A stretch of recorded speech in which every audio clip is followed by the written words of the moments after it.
They say that a father's greatest pride is seeing his son grow up to be more successful than he ever was.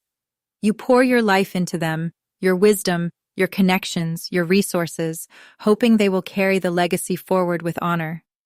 But what happens when that pride turns into a poisonous arrogance? What happens when the person you gave everything to decides that you are nothing more than a hurdle in his path? My name is Arthur Miller. It is May 29th, 2026.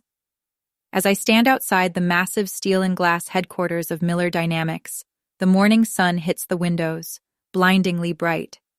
This building, this legacy, these 3,000 employees, it all started with me. I built this from a small, leaking garage 40 years ago. But today, I am not allowed to enter through the front door. My own son, Julian, stands on the executive floor, surrounded by sycophants and high-priced lawyers, celebrating the finalization of a deal that will dismantle everything I built. He thinks he has completely erased me from the company's history. He has frozen my assets, cut off my access, and told the world that I am a senile old man who has lost his grip on reality.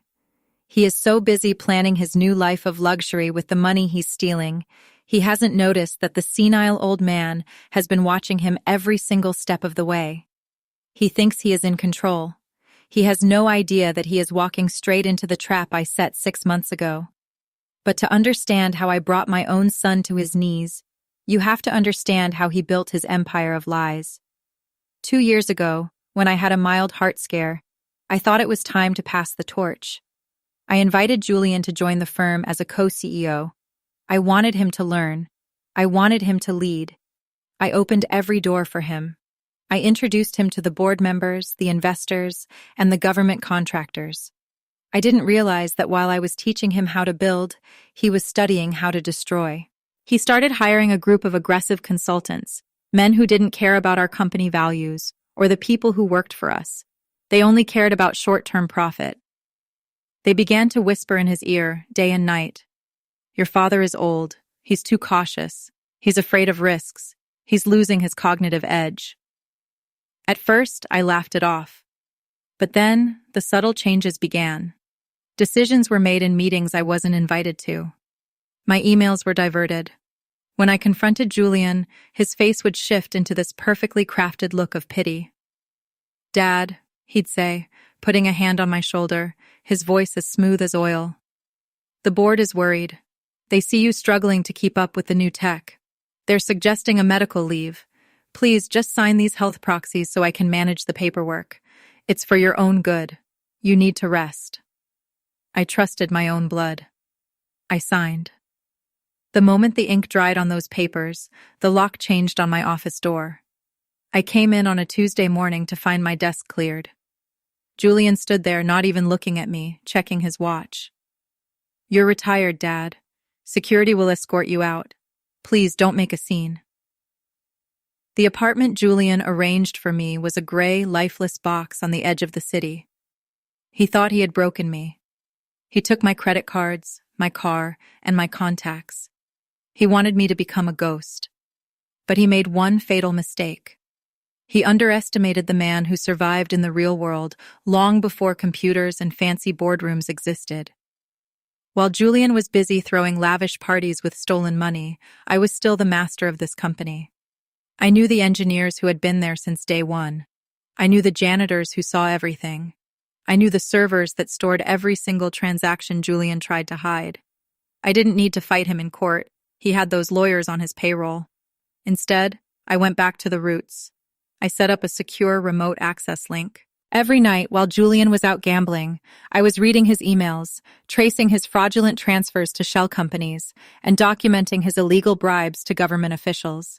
He was selling Miller Dynamics to a foreign competitor for pennies on the dollar, and the difference? He was pocketing it all, effectively bankrupting the company and leaving 3,000 families without jobs. He was a thief, not a businessman, and I had every piece of evidence to prove it. Today is the final board meeting. The buyers are here, the lawyers are here, the documents are spread across the mahogany table. Julian is sitting at the head, laughing as he prepares to sign the death warrant of my life's work. I don't call security. I don't call the police.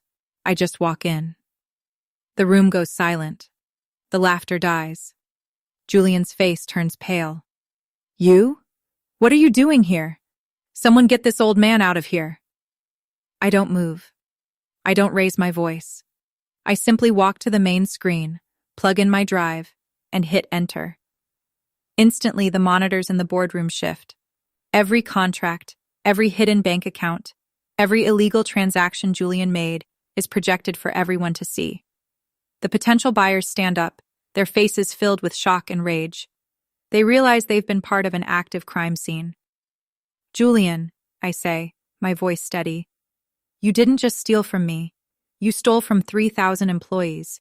You committed federal fraud, and the agents are in the hallway. The doors open. But it's not company security. It's the FBI.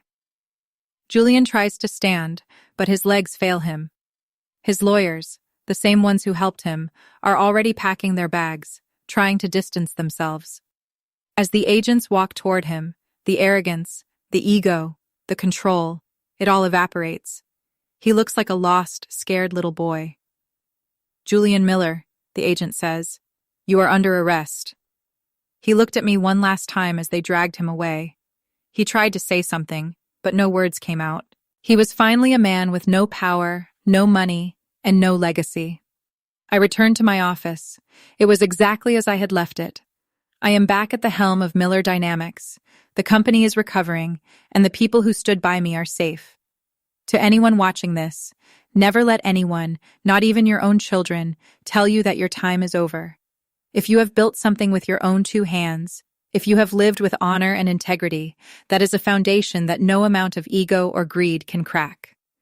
Julian thought he was the architect of the future, but he forgot that a house built on sand, a house built on betrayal, will always collapse when the storm comes. If you enjoy stories of justice, family, and the power of truth, subscribe to the channel. Thank you for listening. Stay strong, protect your legacy, and always remember, real power is never taken, it is earned.